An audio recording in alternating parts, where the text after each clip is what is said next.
This is the second video of a brand new series which I came out with a few days ago. And in this video, I'm going to be sharing the one major mindset shift that cured my social anxiety. And I believe that this is going to benefit you. If you're watching this video, you probably have social anxiety. I strongly believe that this one mindset shift, this one way of thinking, you change it, you are going to fix it. Or at least good steps of fixing it. But why should you listen to me? When I was 13 years old, I remember that I could barely get up from a restaurant seat, go up to the counter and ask for a spoon. That was like the end of the world for me. I would freeze, and my parents would tell me to go up there. I just freeze there, and my dad get pissed at me. And fast forward a few years later, I'm 19 years old, and I can comfortably go up to most groups.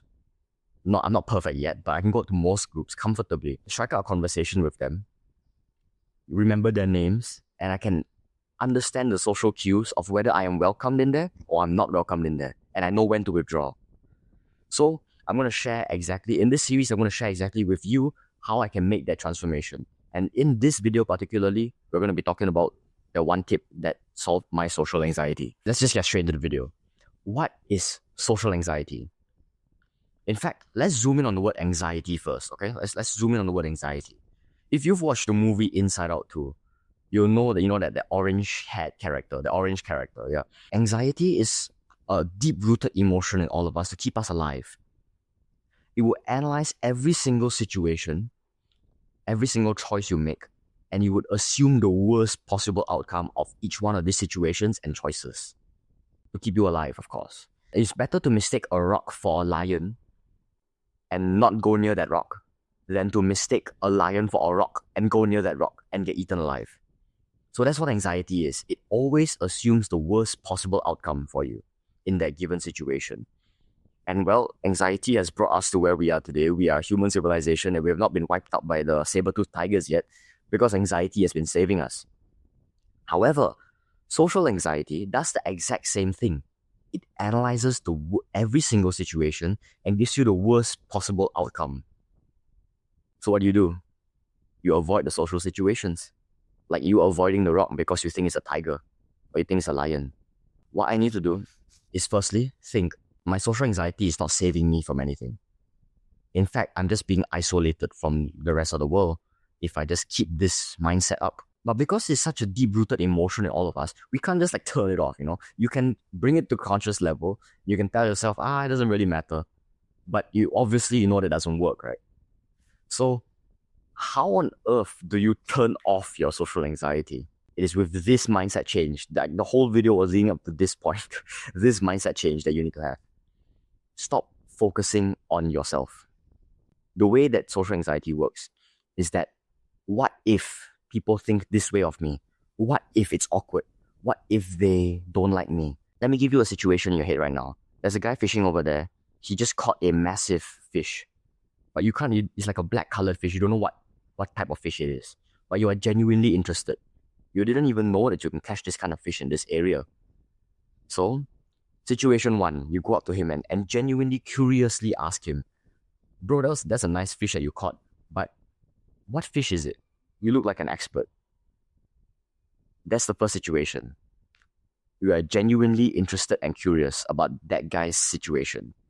Situation number 2, you look at the fish, you look at the guy, you want to ask him, you are kind of curious, but you're afraid.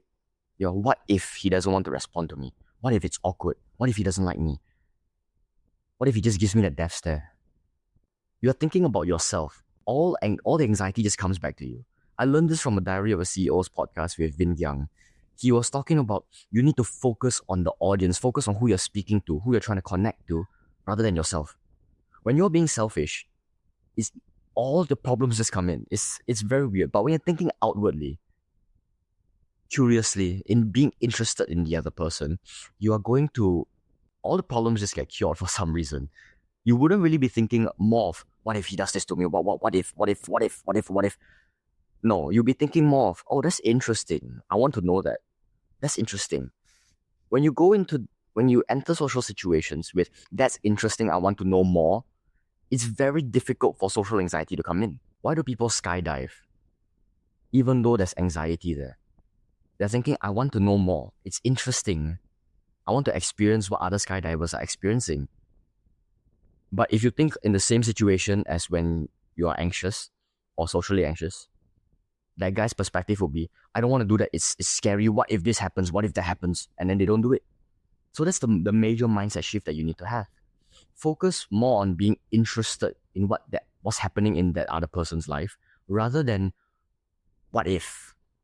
So don't be selfish. Being selfish is thinking what if this happens to me, what if that happens to me, and you're suffocating yourself with all these thoughts. But if you are to be genuinely interested in the other person, genuinely interested in the situation that's happening, you'll be living more in the present moment. And the thing about social situations is that you must be present. You must live in the present moment. And anxiety kills that presence. It makes you live in the future. It makes you think, what if? In social situations, you cannot be living in the future, you cannot be living in the past, you must be living in the present. And I will leave that with you. My name is Ni Guang, and this channel is going to be about me sharing everything I learn with you, stuff I learned from books or from my own adventures. And this particular series is going to be about me sharing tips and tricks about social skills that I wish my younger self would have learned. So I'm going to leave you with that. Cheers, bro. I hope to see you next time. Oof.